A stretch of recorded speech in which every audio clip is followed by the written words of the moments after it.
L'histoire commence avec Kushi Nagumo qui n'a que 12 ans. Un jour, en rentrant de l'école, sa maison était en feu et devinez quoi, c'est son père qui l'avait incendiée. Mais au lieu de rester pour arranger les choses, le père de Kushi, eh bien, il s'est enfui, laissant Kushi tout seul. Ainsi, à 12 ans, Kushi se retrouvait seul et sans abri. Il errait dans la ville des épines, essayant de comprendre la situation. La vie était dure, surtout pour un enfant comme lui, sans maison, sans nourriture, rien du tout. Un jour, il avait tellement faim qu'il s'est évanoui en pleine rue. Heureusement pour lui, une fille de l'université aux cheveux verts nommée Minero est arrivée. Elle lui a dit qu'elle était chercheuse. Minero a vu que Kushi était vraiment dans le pétrin, alors elle l'a emmené chez elle, à son dortoir, et laissez-moi vous dire qu'elle lui a préparé un délicieux repas. Kushi n'en croyait pas sa chance. Après avoir englouti son repas, il se sentait beaucoup mieux.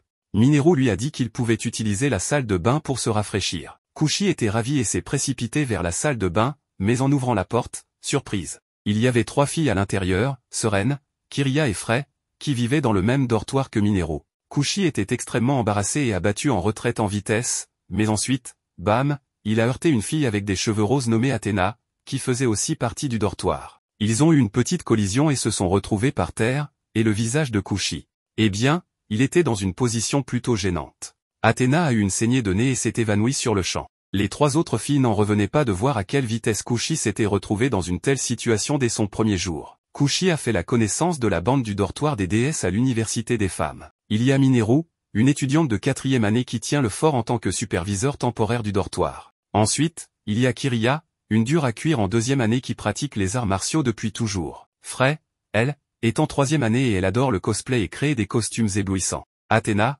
elle, est une étudiante de 1re année et le plus drôle, c'est qu'elle ne parle qu'aux filles et a des saignements de nez en présence des garçons. Enfin, il y a Sereine, la silencieuse, qui est sur Terre depuis si longtemps qu'elle ne se souvient même plus de quand elle est arrivée. Elle est un peu excentrique aussi.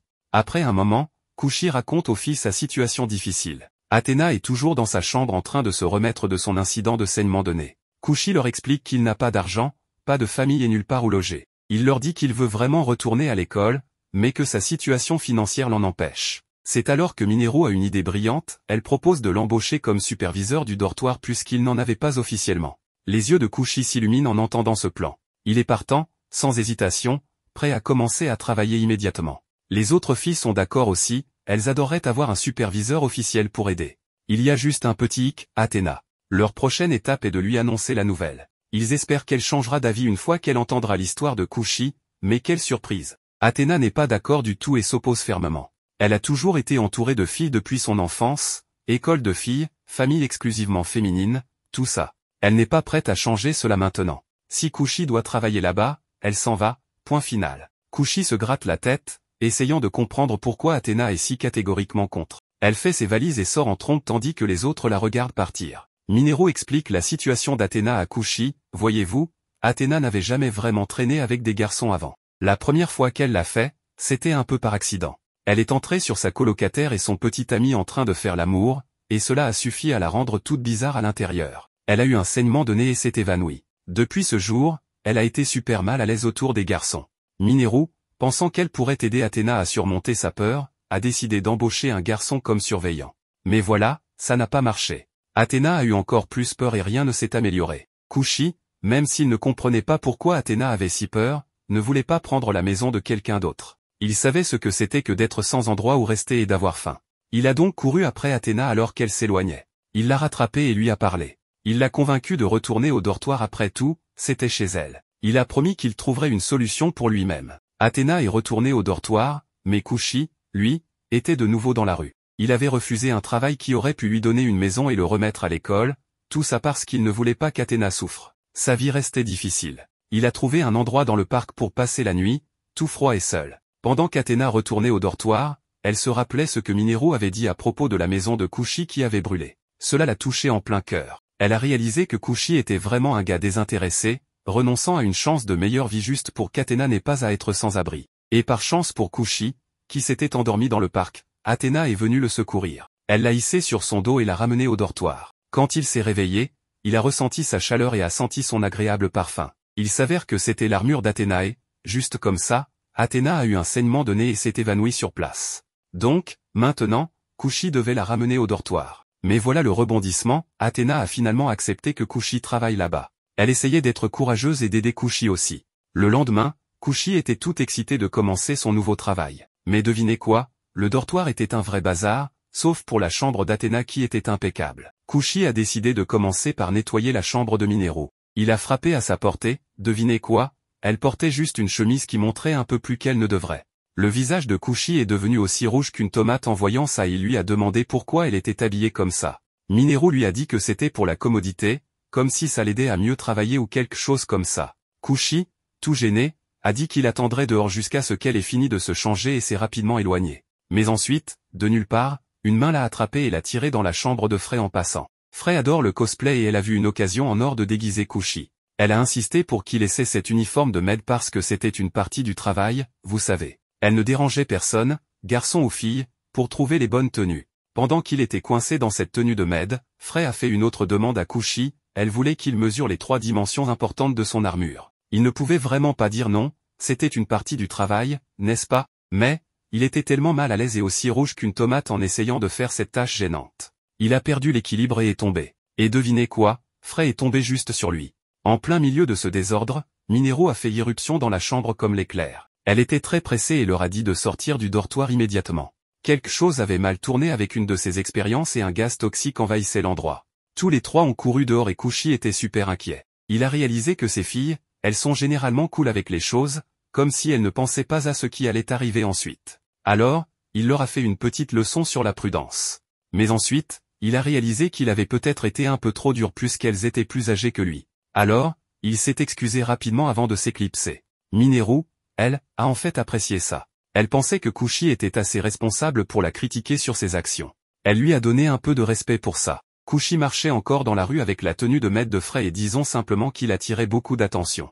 Mais il est un pro de la vie de rue et il a réussi à obtenir une couverture pour les filles. Vous voyez, il faisait froid dehors et Mineru et Frey n'étaient pas en état de supporter le froid. Cette couverture était bien utile pendant qu'elles attendaient que le gaz toxique se dissipe. En tant que seul garçon et un peu comme la maman du dortoir, Kushi sentait que c'était son devoir de garder les filles en sécurité et au chaud. Mais ensuite, de nulle part, Frey et Mineru sont arrivés en courant et lui ont donné un gros câlin. Ça semble innocent, non? Eh bien, pas vraiment. Malheureusement, Athéna a vu toute la scène et cela lui a causé un de ses fameux saignements de nez et elle s'est évanouie sur place. Tard dans la nuit, Kushi dormait paisiblement quand il a été réveillé par un bruit fou venant d'au-dessus de sa chambre. C'était comme si quelqu'un piétinait le plafond. Et puis, boum, le plafond s'est effondré. Devine qui est tombé à travers? C'était Kiriya, et elle s'est retrouvée coincée, incapable de remonter. Sa seule option était de s'écraser dans la chambre de Kushi. Kushi, étant le bon gars qu'il est, a essayé d'amortir sa chute. Il s'est précipité vers elle, mais c'est là que les choses sont devenues super embarrassantes. Ils se sont heurtés en plein vol, et Kiriya a atterri juste sur lui. Kushi était tout perplexe, mais il avait déjà vécu ce genre de situation auparavant, alors il a commencé à regarder autour de lui. Et devine ce qu'il a repéré à proximité.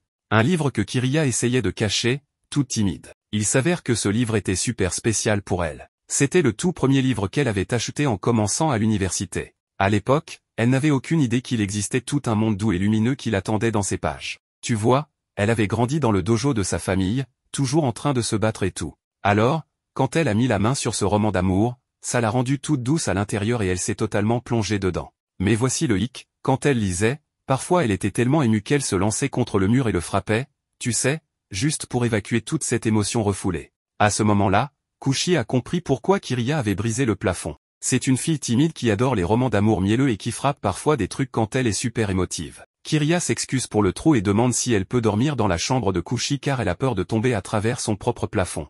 Kushi se demande pourquoi elle est d'accord pour partager une chambre avec un garçon, mais ensuite il comprend.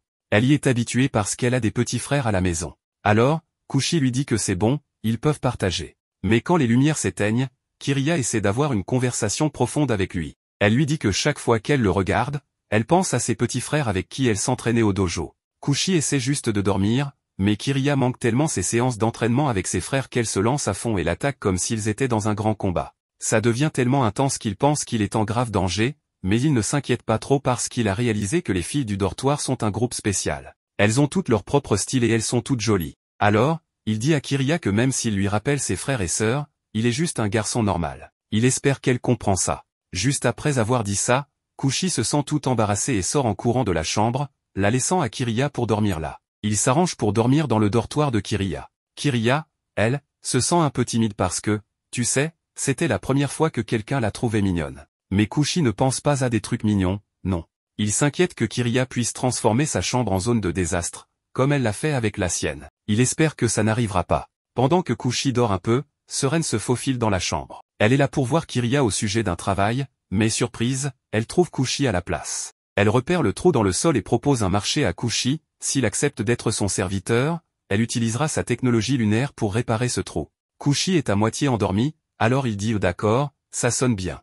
Il ne comprend pas vraiment ce qui se passe, mais, si cela signifie récupérer sa chambre et que Kiriya retourne dans la sienne, il est partant. Puis, de nulle part, Seren s'approche et l'embrasse sous le clair de lune. Ensuite, elle se dirige vers la fenêtre où la lune brille et ressemble un peu à un lapin blanc. Le lendemain, Kushi se réveille et, devine quoi, le sol est tout réparé magiquement. Il n'a aucune idée de ce qui s'est passé, mais il ne s'en soucie pas trop. Il part préparer le petit déjeuner car, vous savez, il est le superviseur du dortoir et il doit nourrir tout le monde. Ils sont tous super impressionnés car la nourriture qu'il prépare semble incroyablement délicieuse.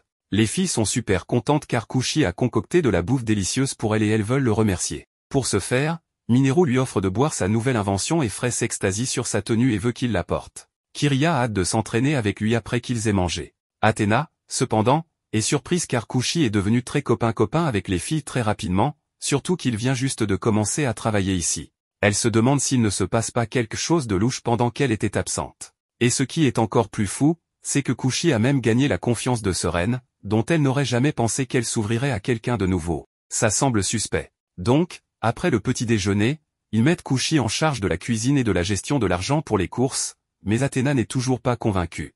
Elle n'arrive pas à comprendre comment ils peuvent faire confiance à Kushi si vite. Quand Kushi doit aller faire les courses pour le dîner, Athéna dit « Je viens aussi ». Elle veut voir s'il est vraiment digne de confiance. Elle ne baissera pas sa garde jusqu'à ce qu'elle découvre la vérité. Le problème, c'est qu'Athéna a peur des garçons, donc ils doivent prendre toutes ses ruelles. Après quelques moments délicats, ils réussissent à obtenir tout ce dont ils ont besoin pour le dîner. Kushi était assez impressionné par le courage d'Athéna qui a affronté sa peur des garçons de front. La plupart des gens auraient simplement évité ça, mais pas elle, et ça l'a rendu heureux.